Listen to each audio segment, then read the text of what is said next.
Ladies and gentlemen, it is finally happening. The NBA has officially decided to declare war on the issue of tanking. Earlier this week, we got a tweet from Shams saying that Adam Silver and the competition committee are talking about 7 new potential rule changes to help combat this issue of tanking. If you've ever played 2K or Call of Duty, you know what happens when the developers drop a new patch or a new thing. They aren't able to stop the sweats or the cheesers from playing. They just change the weapons or the build type that is going to actually be good. And so today we are just going to talk about the entire list because some of these proposals might eventually make the league actually crazier than it is right now. So let's set the table for you guys. Why are we actually talking about this right now? The league finally put their foot down and said, we've had enough. The Indiana Pacers and the Utah Jazz got hit with massive fines. I think one was $100,000 and $500,000 in February. Think about that for a second. Usually tanking happens in March or April, but the fact that it is February is crazy. I think the Pacers on multiple occasions have sat all 5 of their starters. Adam Silver must have taken a look at the NBA in February and been like, this is absolutely unwatchable. And the fans have noticed it too, and he's probably getting a lot of feedback. However, I do understand the logic of tanking. I believe if you are stuck in the middle from a mathematical standpoint, it is probably the worst place to be as a team. You're just stuck in limbo from year to year to year. You're not terrible, but you're not good. And in the NBA, mediocrity is a death sentence. So the NBA competition committee sat down and are going to be talking about these 7 drafted proposals. And usually they just round the edges, right? They tweak the lottery odds here or there by a percent. And it's never actually been some crazy change. But this list is going to be a fundamental shift if some of these things get implemented. Before we get to the 3 that excite me / scare me, let's quickly run through the first 4 on the list. First up, pick protections. The proposal is that first round picks can only be protected top 4 or top 14 lottery. No more top 10 protected,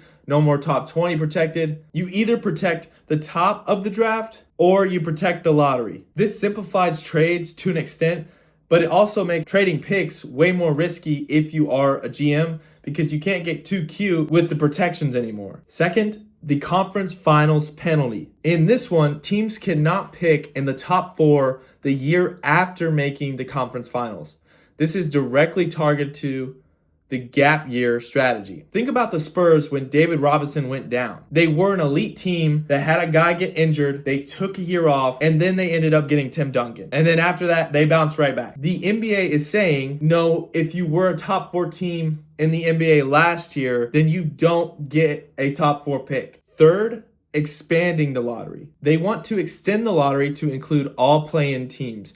Right now, if you make the playoffs via the play-in, you are out of the lottery. This proposal says, hey, keep fighting. If you're one of those middle teams, you still potentially could have a chance at getting a lottery pick. This is actually pretty great incentive for teams to stop tanking out of the play-in and eventually try to play in the play-in and then still maybe get a lottery pick.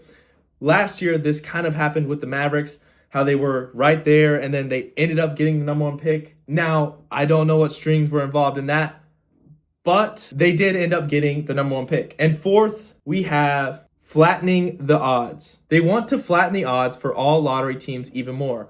Currently, the bottom 3 teams have a 14% chance each. They want to smooth that out, so being the absolute worst team in the NBA gives you almost no mathematical advantage over the 5th or 6th worst team. Those 4 rules are pretty strong. They changed the math for NBA teams, and honestly, I don't see too much of an issue with those 4 things, but the next 3 on the list are kind of game changers. Let's break down the big boys. Proposal number 5 is freezing the lottery odds at the trade deadline. The proposal is that your odds at the number 1 pick get locked in February at the trade deadline. So whatever your record is at the All-Star break or the trade deadline, that's it. That's your lottery probability. So if you decide to shut down a star player in March, it essentially isn't going to matter because the lottery odds are already locked in from February. So you can lose the next 50 games by 50 points from March to April, and your lottery balls stay exactly the same. And it's kind of crazy when you think about this one long term. This immediately solves the shameless tanking that you see like in February with the Jazz or with the Pacers. And if teams actually don't have incentive to lose in April, they could potentially play a spoiler and ruin the hopes of some of these playoff teams, play-in teams, by beating them. So I like that aspect of this. But then we get to proposal number 6. No consecutive top 4 picks. Bro, this one is the one that I'm the most scared for, because the idea is if you get a top 4 pick this year, you are literally banned from the top 4 next year. Even if you have the worst record in the league, it doesn't matter. Sorry, you got a top 4 pick this year. You can't have a top 4 pick next year. You were capped at number 5. Can you imagine like these poorly run teams, like you get the number 2 pick, he turns out to be a bust, or he gets injured, tears his ACL in the season, your team ends up still being bad, and then they're like, oh, sorry, you got that guy this last year, and you're missing out on Cooper Flagg, you're missing out on AJ DeBonza, you're missing out on Victor Wembanyama. Like, that would be brutal. And that's kind of some of the things that you're seeing with the teams like the Atlanta Hawks. They picked reshape, and it didn't work out, and he was a bust.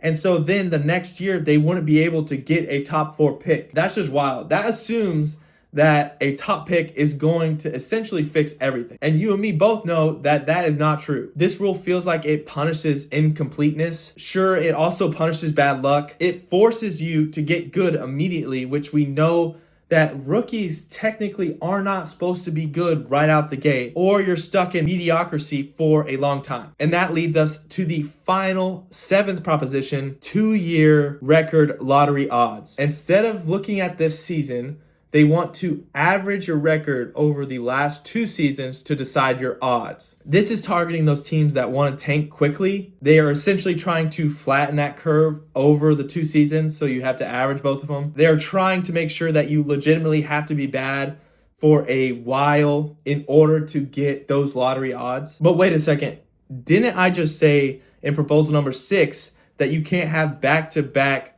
lottery top 4 picks? You can see the contradiction here. Okay, so like I mentioned earlier, if they implement 1 to 2 of these things, it will not essentially kill tanking altogether. It will just change the meta. In gaming, like we said earlier, when they nerf a weapon, players just move on to the next broken thing or the next thing that works to exploit it. Under the old rules, the meta was the race for the bottom. Be as bad as possible, as fast as possible. Under these new rules, the meta becomes something that I like to call the shadow tank. Here's what I mean by that. If you can't tank at the trade deadline because the odds are frozen, like in Proposal 5, you instead then have to tank in October or November. And I know some of you guys were probably thinking that when I was going over that. I didn't want to allude to that just yet, but teams aren't going to rest healthy players anymore because that's going to get you a large fine. Instead, GMs are going to essentially build teams that cannot win. They're going to construct rosters that are incapable of winning basketball games from day one. Like, you feel me? Like, that's insane. So essentially, they're going to be saying like, oh, this player is going to be out for the season.